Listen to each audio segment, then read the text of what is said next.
Au sommaire de ce JT, grâce à l'échographie et à l'impression 3D, les mamans non-voyantes vont elles aussi pouvoir expérimenter la joie de découvrir leur bébé lors de la première échographie. Interview avec Jean-Marc Levaillant. IA, X-ray et Covid, interview du président de Cure AI.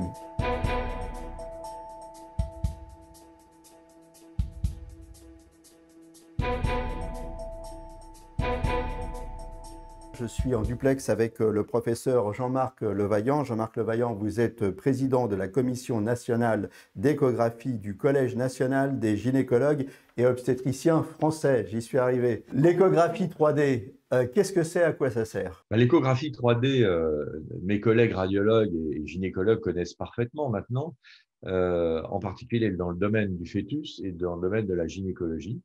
Ça permet en fait, d'acquérir des volumes en 3 dimensions par échographie et ensuite de les restituer par des images volumiques 3D, soit des images de surfaçage, soit simplement des coupes triplan, sagittales, axiales et frontales. Et ça a pris un essor extraordinaire depuis les premiers modèles d'échographie 3D que nous avions fait il y a 30 ans, puisque nous étions la première équipe mondiale à montrer des échographies 3D en 1989. Et après une dizaine d'années de recherche clinique, eh bien, l'échographie 3D a acquis ses lettres de noblesse et on la retrouve chez de nombreux constructeurs. En particulier, le leader, c'est General Electric, mais il y a aussi Samsung, Philips, Canon, etc. Chez le fœtus, ça nous permet de travailler le surfaçage, c'est-à-dire par exemple la dysmorphie de la face, du visage, de reconstruire des fentes palatines, des becs de lièvre. En gynécologie, ça nous permet de bien individualiser les coupes frontales, donc de repérer très facilement les malformations congénitales de l'utérus. Ce sont 2 exemples, et il y en a beaucoup. Alors, il y en a beaucoup. L'échographie, ce qui est génial, c'est que ça nous permet de voir, mais grâce à la 3D, ça nous permet de sentir aussi, de sentir et de découvrir les choses grâce au toucher. Et donc là, on va parler plus particulièrement de l'échographie destinée aux non-voyants. L'échographie 3D, ça ne permet pas d'accéder au toucher directement. C'est un cliché en 3 dimensions et qui nous permet, par exemple, on va parler du fœtus et de son visage, de refaire le visage du fœtus et d'analyser ses traits, mais sur un simple cliché. L'idée que nous avons eue il y a 3 ans avec le docteur Romain Nicot, maxillo-facial et chirurgien à Lille, Jeanne de Flandre, c'était d'offrir ce qu'il offrait déjà à ses étudiants à Lille pour le travail pédagogique, c'était d'offrir des volumes en plastique, en matière plastique, de reconstruction 3D à partir de ces images tridimensionnelles. Pourquoi?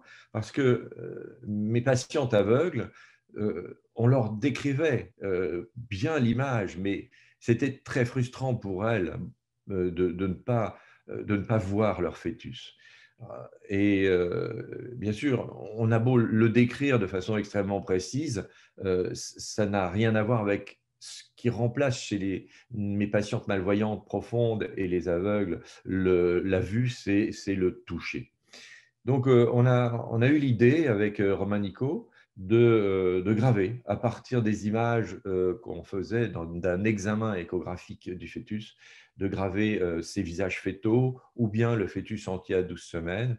Et là, ça a été vraiment quelque chose d'extraordinaire. On a vu ces patientes retrouver le sourire en palpant le module 3D. Et le toucher remplaçait la vue et l'émotion était assez extraordinaire. Donc, bon, finalement, ça nous permettait une réinsertion de l'examen échographique pour des patientes qui avaient un handicap visuel. Je vais vous montrer d'ailleurs à quoi ça ressemble. Si vous voulez voir, voilà, vous voyez, ça donne ce type. Alors, voilà, ça donne ce type de volume. Et à partir de là, on peut évidemment toucher le nez, la bouche, les yeux et ressentir donc des sensations sur le relief du visage et de se dire, ah, mon bébé, il a un nez comme ça, une bouche comme ceci, le menton, les yeux.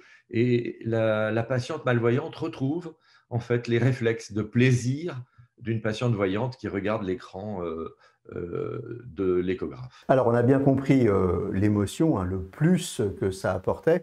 Maintenant, d'une manière tout à fait pratique, c'est quelque chose d'expérimental ou c'est quelque chose qu'on peut retrouver dans plusieurs endroits en France? Alors, grâce à l'action des associations d'aveugles, donc en particulier grâce au président d'une association qui s'appelle SJKB, hein, Sébastien Joachim Kick Blindless, et puis l'UNADEV, qui est une grosse association de malvoyants et d'aveugles, grâce aussi au financement par la Fondation Ramsay Général de Santé, nous sommes passés maintenant à la phase non plus expérimentale, mais à la phase systématique pour nos patients aveugles. Et nous avons en France commencé un embryon de réseau de confrères volontaires pour nous adresser simplement des volumes 3D. Ça ne leur prend pas de temps. Il suffit simplement de nous envoyer par Internet le volume 3D du visage fœtal de leur patiente malvoyante. Et c'est gravé actuellement à Lille, à l'hôpital Jeanne de Flandre, dans le service de maxillofacial. Ça sera bientôt gravé également en Île-de-France, à l'hôpital Armand-Briard, à Nogent-sur-Marne. Et nous leur renvoyons, bien entendu gratuitement, car nous avons monté une association, et nous leur renvoyons gratuitement donc, un module 3D, ce qu'on appelle un haptique 3D du visage fœtal. Écoutez, c'est absolument extraordinaire et grâce à vous, je pense que beaucoup de mamans malvoyantes vont être très très heureuses.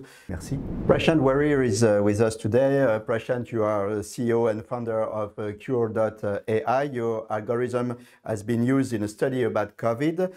In which field was it most efficient?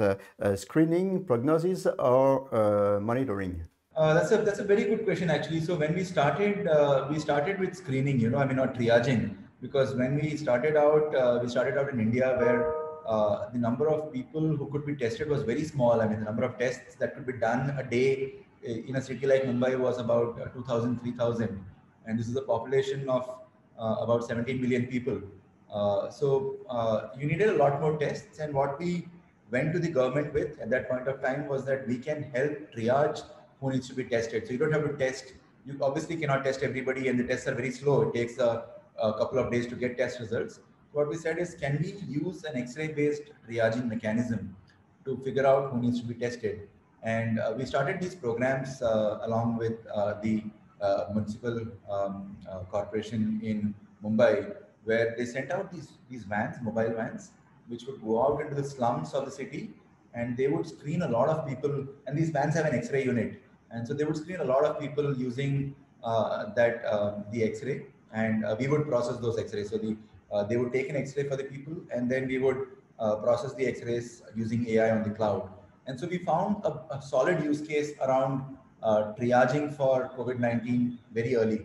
And then we started looking at progression monitoring, which was the second use case. And then prognosis came up through the Italy opportunity, right? I mean, again, through San Rafael Hospital. But I think, I mean, overall, I would say the maximum amount of value has been created in progression monitoring, because that is being used across multiple sites, across sites in NHS. So we work with NHS Bolton, we work with San Rafael Hospital in Italy, we work with a couple of hospitals in US and North America, and several others. I mean, so that piece is very, very prevalent in the more developed parts of the world. And what we are seeing is that that whole triaging or screening aspect is more prevalent in the developing parts of the world. So South Asia, for example, or Southeast Asia, where you do not have enough tests and you cannot test everybody. So you have to figure out who to test, and X-rays are a good way to filter out who needs to be tested. So seeing both, but I mean, I think in different regions. So developing world, the monitoring aspect, and developed world, the monitoring aspect, and the developing world, we are seeing the triaging aspect being used. Thank you, Prashant. It has been a pleasure to have you on the show. Ce JT vous a été proposé par La Médicale.